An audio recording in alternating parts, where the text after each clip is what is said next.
Glória a Deus, aleluia. Vamos se colocar de pé, para quem já está passando, o exame ministro, essa ministra, a palavra do Senhor nesse noite. Você que já ficou de pé, que já foi no banheiro, que já tomou água, vamos nos assentar agora para ouvir a palavra de Deus. Aleluia. Exame ministro. A paz do Senhor, meus irmãos. Boa noite, todo mundo vai bem? Graças a Deus. Assim que é bom, né? Primeiramente a Deus, a minha gratidão por estar aqui. Eu agradeço, né, pastor Damares, por ter me pedido para poder vir aqui, dado essa oportunidade para vir aqui, quer dizer, pela hospitalidade do pastor Júnior, né, minha família, né, meu pai, meu tio, minha mãe, a Leila, minha tia, minhas priminhas, o meu irmão Mateus que veio, e também o irmão Flávio. O irmão Flávio, ele faz parte, eu sempre falo assim que nós da equipe do som somos uma família. E o irmão Flávio, ele é assim, tanto na Iturbana, ele está lá nos ajudando no som, né? E é uma bênção, fico muito feliz. Meus irmãos, sem mais delongas, né?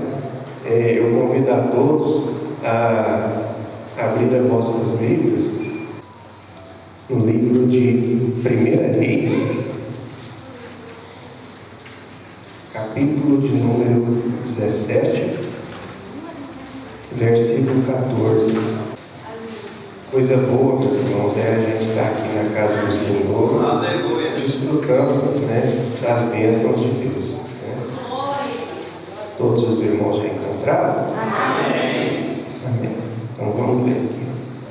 Então a mulher disse a Elias: nisto conheço agora que tu és homem de Deus e que a palavra do Senhor na tua boca é verdade. Meus irmãos, então o pastor me autorizou, vamos fazer uma oração rapidinho aqui. Senhor meu Deus e Pai, estamos aqui, Senhor Jesus, dando graças a Ti por mais um dia de vida. Senhor Jesus, que nos abençoou desde quando estávamos em casa, nos colocou no coração de estar aqui na casa do Senhor e pela graça do Senhor me colocaste aqui para trazer a palavra do Teu povo. Pedimos a Ti que continue conosco, em nome de Jesus. Amém. Meus irmãos, a gente vai fazer aqui um início. Essa mulher que chegou a Elias, falou para ele assim, que ele realmente é o homem de Deus, era a viúva de Sarepta. Meus irmãos, agora vamos falar um pouquinho da história de Israel ligeiro. Primeira coisa, meus irmãos, Israel, a nação de Israel, ela foi uniforme durante 120 anos em reinado. Meus irmãos,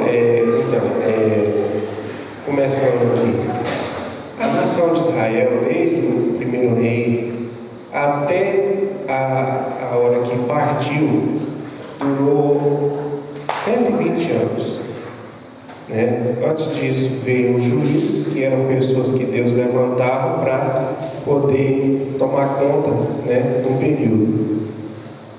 Mas enfim, meus irmãos, Deus aprove a Deus escolher primeiro Saul, depois de Saul veio Davi, depois de Davi veio Salomão, seu filho, né? E depois de Salomão veio Roboão. Na época de Roboão, que teve um problema lá, que ele não quis tratar bem uma parte da nação de Israel, e eles decidiram a partir.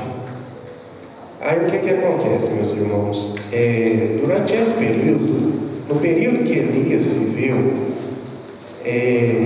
passaram-se 6 gerações de reis. E onde Elias vivia, era complicado, porque as pessoas que Deus colocou para estar ocupando o cargo de de reis era da descendência de Davi. Davi foi o homem de Deus. Mas depois dele, pastor João, aparecia um rei pior do que o outro. Pode contar nos dedos as pessoas que foram reis, que foram realmente pessoas tementes a Deus. E nessa época aqui, de Elias, teve o pior rei da história, que foi Acabe e a sua esposa Jezabel. É até interessante a gente falar assim sobre Jezabel, porque até hoje, quando a gente fala assim, Jezabel, é difícil a gente encontrar o nome de uma pessoa que se chama Jezabel, né, meus irmãos? Porque até hoje é conhecido, meus irmãos, porque o que a gente faz, a gente tem que tomar muito cuidado para a gente ser lembrado, né? À medida do possível, por bem, né, meus irmãos? Enfim, meus irmãos, nesse período do rei Acabe, ele fez o que Deus não agradava, e também a sua esposa. E Deus mandou Elias para Acabe, falando assim: olha, num período de 3 anos e meio, Deus trouxe uma palavra para o povo, né? Assim, um alerta: o Senhor está pecando, está fazendo o que não é do meu agrado. Durante esse período de 3 anos e meio, vai vir uma seca, não vai chover, e também não vai vir orvalho, que geralmente seca, na hora que dá o orvalho, é como se fosse uma neblina grossa, assim, como se fosse um pouquinho de chuva molhava a terra, né, e já era bom, porque o deserto é difícil. Não vai ter nem chuva e nem orvalho durante 3 anos e meio. E aí Elias foi embora. E aí eu fico pensando, meus irmãos, água é vida. E o que acontece? Sem a chuva, a plantação não vai para frente. Sem chuva, os animais, gado, rebanho, perece, né? E sem chuva também prejudica muito a economia, que já estava em crise, porque sempre quando Israel, na história, na palavra de Deus, se desviava do caminho do Senhor, Deus trazia alguma coisa, um alerta: assim, olha, está acontecendo isso porque vocês não estão andando conforme a minha vontade. Então, assim, Deus corrige aquele quem Ele ama. E aí Ele usou Elias para trazer essa palavra de alerta. E aí o que aconteceu? Acabe perseguiu Elias, vivo ou morto. Pensando, né? Imagina, né, um rei falar assim: não, quem encontrar ele vivo ou morto, eu quero. O que aconteceu? Deus falou para Elias, falou assim: olha, vai num lugar chamado, no aperto, quando a gente está em casa, meus irmãos, a gente fala até de olho fechado, de costa, mas quando está aqui, não é fácil, né, meus irmãos? Deus mandou ele para ir num lugar se refugiar, e lá, de uma forma milagrosa, cuidou de Elias durante um bom tempo. E aí, depois que teve um período, Deus falou assim: agora, Elias, você vai sair daí e vai a Sarepta, e lá vai ter uma viúva que eu preparei ela para poder zelar de você, cuidar de você. E assim foi, meus irmãos. Elias saiu de lá, daquele lugar. Aí então, meus irmãos, saindo de lá, ele encontrou com a viúva. E eu fico pensando, meus irmãos, Deus, Ele é o provedor. E Ele falou assim: olha, lá tem uma viúva que eu preparei que vai cuidar de você. Chegando lá e encontrando a viúva, se a gente for observar a vida dela, ela estava pior do que ele, porque ela só tinha recurso para uma alimentação dela e do filho dela. Só. E aquela mulher experimentou o milagre de Deus na cozinha. Elias falou assim: olha, faz para mim primeiro e depois você faz para você e seu filho. E assim foi. E aquela mulher experimentou o milagre de Deus, meus irmãos.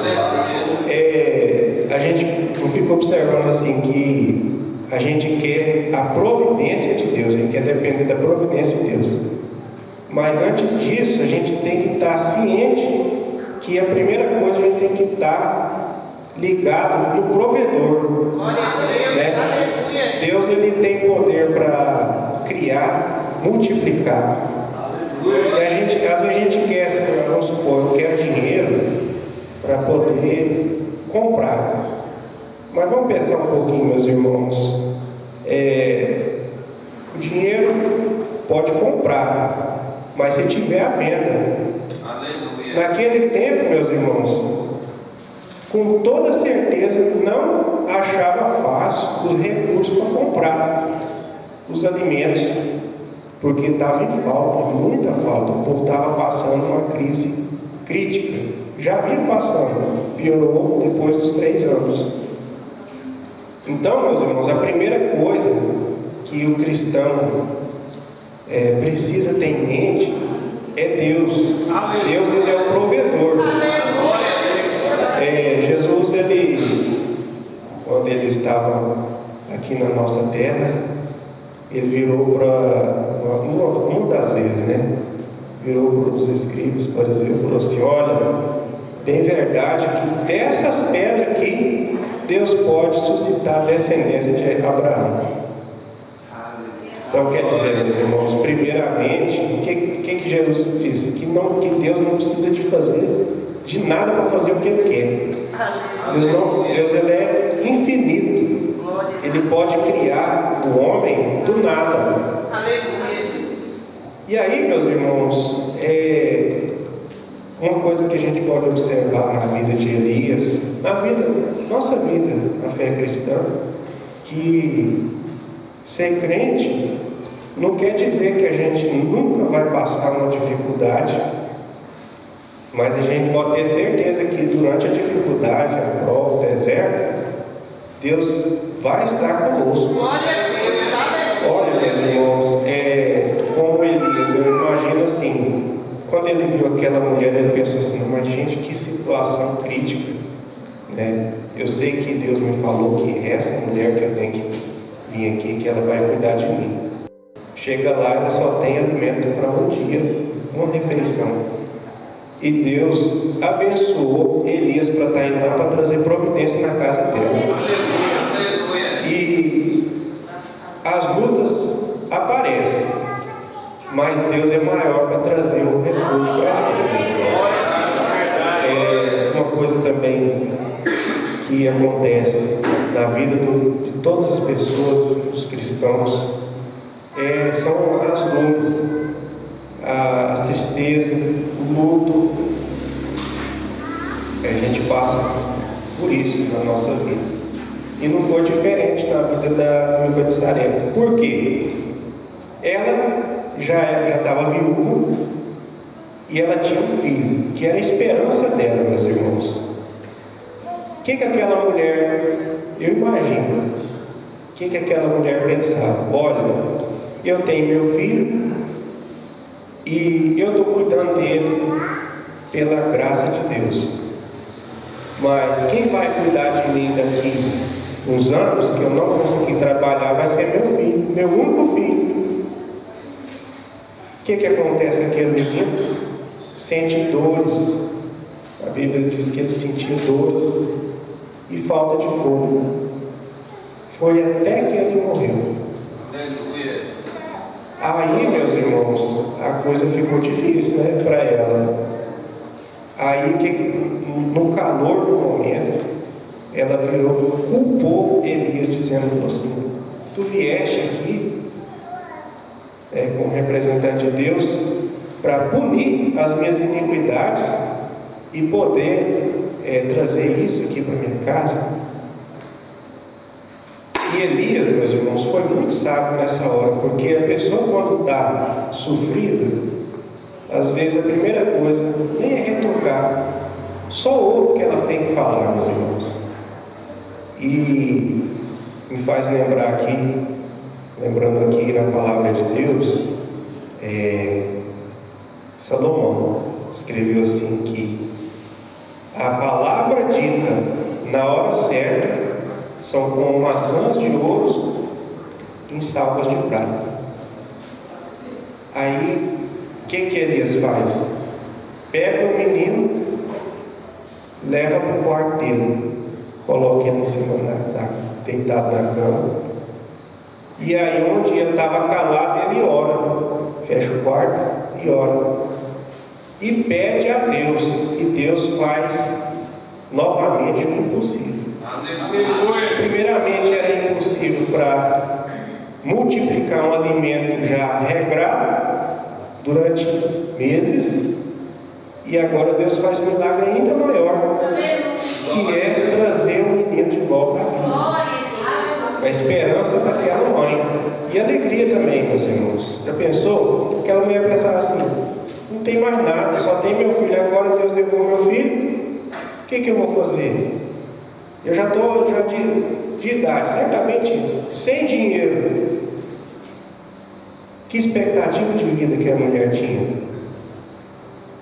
Aí Deus usa Elias e traz a vida para aquele menino. A Bíblia não conta o nome daquele menino, nem o nome da viúva.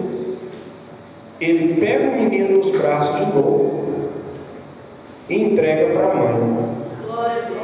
Meus irmãos, e interessante que hoje em dia muitas pessoas falam de milagres sem realmente ter sido elas sido o instrumento de Deus. Eu estava lembrando aqui, tem um livro de Provérbios que Salomão escreve assim: como o vento que não traz chuva, assim é a palavra daquele que goza de dádivas que não conquistou. E no texto que nós lemos aqui, meus irmãos, é bem pertinente, porque como está difícil de encontrar pessoas de Deus hoje em dia. A cada dia que passa, diminui. A gente pode pensar assim: não, a gente vai depender do governo para poder melhorar. Mas acima de tudo, existe Deus, meus irmãos. Ele é, antes de tudo, Ele é quem cuida da nossa vida, meus irmãos. E aí, quando Elias entregou aquele menino para a mãe, aí ela pegou e falou aqui: nisto conheço agora que tu és homem de Deus. Como está difícil achar homens de Deus, né, meus irmãos? A palavra do Senhor fala assim: que conhecereis a árvore pelos seus frutos. É só ficar de olho, meus irmãos. Aparecem muitas pessoas que dizem que não são, mas por mais apertado que a pessoa pode tentar colocar uma máscara, ela não vai ser suficiente para segurar o tempo todo e vai cair. E nesse caso aqui, Elias, ele foi uma pessoa que Deus levantou naquele tempo, desconhecido. Assim, desconhecido fala assim, uma pessoa que não vinha de uma família influente, não vinha de nem... Era um homem que ninguém dava nada por ele, mas era um homem de Deus. Aleluia! Tem gente que às vezes a gente pensa: nossa, fulano, né? Mas às vezes a gente nem imagina o tanto que essa pessoa tem intimidade com Deus. Aleluia! E outra coisa aqui, ó. E que a palavra do Senhor na tua boca é verdade. Meus irmãos, é uma coisa que a gente pode observar aqui, que a palavra de Deus, ela é verdade, mas Deus usa, para que ela assim, tenha realmente efeito, é necessário que quem fala tenha a verdade de Deus para dar, quem está falando tem a verdade de Deus consigo, porque senão não produz efeito. A palavra de Deus todo mundo pode ter. Quer ver? Eu vou dar um exemplo, meus irmãos. Apóstolo Pedro, o apóstolo Tiago, não, Paulo fizeram discurso pregando. Quantas pessoas aceitou Jesus? Nos nossos tempos, né? Hoje, já falecido, mas não há muito tempo, evangelista Billy Graham, tem o Jimmy, chama Jimmy Schwager, tipo coisa assim. Schwager. Meus irmãos, uma pessoa pode pegar o discurso, aquela palavra que ele pegou e falou. Pode ir lá e falar do mesmo jeitinho, para a mesma quantidade de pessoas. Não vai ter o mesmo efeito se essa pessoa não tiver Jesus na vida. Porque a palavra de Deus, quando a pessoa vai transmitir ela, para fazer efeito, devido efeito, a pessoa que está falando, ela tem que ter a verdade de Deus dentro dela. Aleluia! Tem que seguir a Deus, tem que servir a Deus direitinho. Porque a Bíblia todo mundo pode ler, pode falar, isso é bom. Mas o que faz a diferença é ter o Deus de Elias na nossa vida. E está muito pouco, meus irmãos. Por isso que a gente não pode. Eu mesmo tenho dificuldade para falar. Mas mesmo com dificuldade a gente tem que temar um pouco. Né? E a gente fica observando que tudo que antes fosse escrito, para o nosso ensino foi escrito.